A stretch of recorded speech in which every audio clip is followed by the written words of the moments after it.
kuomba msamaha. Niliwahi kufundisha kutubu sio kuungama, hapana.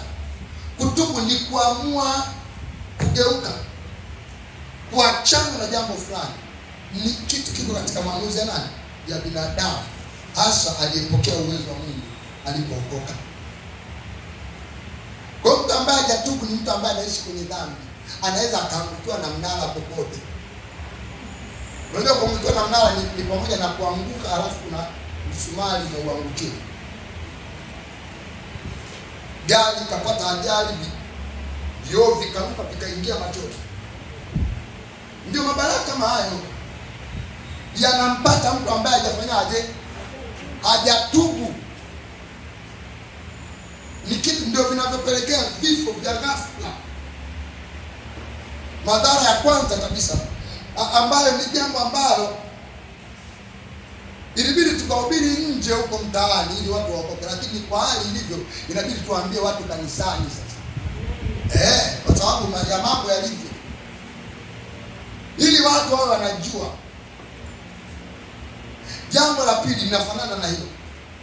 Unaweza usife, lakini madhara ya pili ya dhambi ni mateso na uonevu wa shetani. Kufa unaweza usife, lakini cha moto unakiona. Unajua ukiwa umeokoka, umemwamini Yesu, sawa? Maandiko yanasema dhiki yetu ni nyepesi. Sio kwamba hutakutana na magumu, lakini katika kila jaribu utakalolipitia utakuwa na mlango wa kufanyaje? Wa kutokea ili uweze kustahimili. Mungu atatengeneza mazingira kwa na mlango wa kutokea ili uweze kustahimili. Ndio maandiko yanavyoahidi. Dhiki yetu nyepesi ya kitambo. Ukiona jambo unateseka nalo kwa muda mrefu, haliishi liko, ni ugonjwa tu unalo, hiyo sio dhiki nyepesi. Ukiona dhiki imeanza kuwa nzito, cheki. Inawezekana kuna kitu umeamua kukikumbatia na umefika mahali umesema hiki ni changu, nimeamua tu, kimeshindikana. Unaingia kwenye kundi la watu wanaoteswa na shetani. Shetani hana huruma. Ukikumbatia uovu unafungua milango ya mateso, milango ya uonevu. Habari za Yesu wa Nazareti, jinsi ambavyo Mungu alimpaka mafuta kwa nguvu na kwa Roho Mtakatifu, akazunguka huku na huko akitenda kazi njema na kuponya wote walioonewa na nani? Na Ibilisi. Ibilisi ni muonevu na anaonea wote, anaomba nafasi ya kufanya hivyo. Kuna watu sio kwamba wana shida ya kupata kazi, ni uonevu wa nani? Kuna watu sio kwamba mume wake au mke wake ampendi, ni uonevu wa nani? Kuna watu sio kwamba watoto ni watukutu, ni maonevu ya nani? Kuna watu sio kwamba ana mikosi, ni maonezi ya Ibilisi. Ibilisi anaweza akamuonea mtu kwa staili ambayo huyo mtu ataita uonevu. Ni matokeo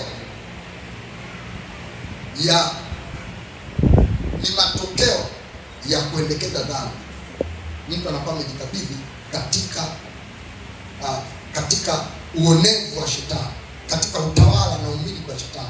Na shetani hana kitu kizuri hata siku moja. Ajenda yake, wakati Yesu amekuja kutafuta kuokoa kilichopotea, kuokoa watu wake na dhambi zao, shetani alikuja ili watu mwivi ajira aibe, auwe na kuharibu. Ndio ajenda zake tatu. Hata kama danganya toto kiasi gani, lakini anatafuta mambo matatu ya mkute mtu. Na atamkuta mtu yote ambaye amempa nafasi. Maana maandiko yanasema msimpe Ibilisi nafasi. Na alikuwa anaongea na watakatifu aliposema msimpe Ibilisi nini? Nafasi. Maana yake watakatifu wanaweza wakampa Ibilisi. Hiyo nafasi itakuwa ni kitu fulani cha uovu unakiendekeza. Kitu cha uovu kikiendekezwa kinaleta nafasi kwa Ibilisi. Nadhani ni katika Yohana 13 kama sikosei au 10:31 Yesu alisema mkuu wa ulimwengu anakuja na hana kitu kwangu. Manake nini? Manake amehakikisha hajampa Ibilisi nafasi. Hivi unadhani wakati Yesu anajaribiwa, kilichokuwa kinatafuta nini? Ilikuwa inatafuta nafasi. Jaribu haliwezi likawa jaribu kwa mtu ambaye ameshalishinda. Jaribu linakuwa jaribu kwa mtu ambaye anaweza akajaribiwa. Ndio maana ya jaribu. Na maandiko yamesema jaribu. Hajasema mapito. Na huyu anajaribiwa, shetani anatafuta uwezekano wa Yesu kumpa Ibilisi nafasi, kama ambavyo Adamu wa kwanza alimpa nafasi akatawala dunia na watu wote. Baada ya hapo Yesu angempa nafasi. Ilikuwa inawezekana Yesu akampa Ibilisi nafasi, la sivyo lisingekuwa jaribu. Sasa kama ilibidi Yesu ashinde dhambi, wewe je? Bwana asifiwe sana. Unanielewa mtu wa Mungu? Mtu unaweza kuokoka na ukaacha mlango kwa Ibilisi kwa vitu ambavyo Mungu anakushuhudia. Acha huu ujinga. Acha huu ujinga. Huu ni ujinga, acha. Na wewe unakubali, unajua ni ujinga. Hii kitu ni hatari, na wewe unakubali ni hatari. Lakini hakuna jitihada za kufanyaje. Unaona alipotaka kazi Alex alisema niliingia katika mfungo wiki nzima.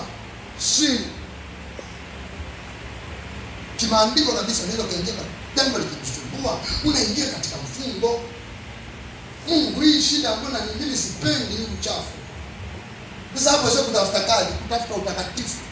Unatafuta kushinda kitu fulani. Hiki kitu mimi kitaniacha lini? Natafuta msaada. Unakiwekea mkakati kabisa na mpango kabisa. Na Mungu anaona huyu mwanangu haendekezi uovu.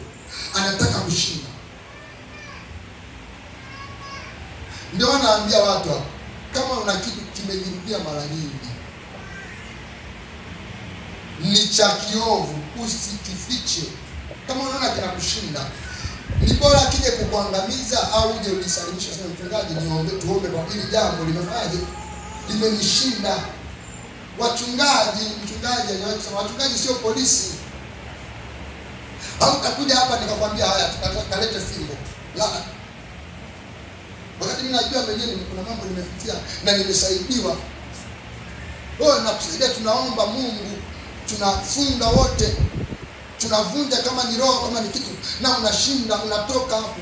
Lakini ukikifumbia macho ukaona tu ni kawaida tu, mbona hata fulani anafanya. Azifichaye dhambi zake, maandiko yanasema hatafanikiwa.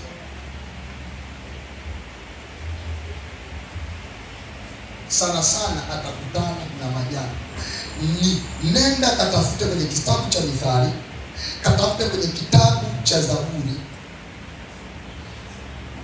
Asiye haki, muovu au mwenye dhambi, na mambo ambayo yameandikwa huko atakuta. Utashangaa. Kuna mahali Biblia inasema hatari inaweza ikaja, mwenye dhambi akaingia mahali pa mwenye haki. Unajua dunia iko hivi. Kuna ajali inakuja kulenga gari, na inalenga itoe mtu mmoja, lakini anatoka yule anaingia mtu ambaye ana dhambi. Maandiko ndio yanakusema hivi. Asiye haki hana heri. Yaani hata maombi yake maandiko yanasema ni chukizo mbele za Mungu. Wewe unaenda baba yangu alafu anacheki unaye. Mtu mwenye dhambi, kitu cha kwanza kabisa anaweza akakifanya ni kuomba toba kwanza. Mungu sio wetu sote, asikudanganye mtu. Mungu anajua leo wake. Na kila alihitaji jina la Bwana na uache nini? Uovu. Ana utaratibu wake, ana kanuni yake. Wewe huwezi ukajihusisha tu ndio mpaka kwenye ajali ndio unasema Mungu wangu Mungu wako lini? Tangu lini? Mungu wako kwenye ajali tu.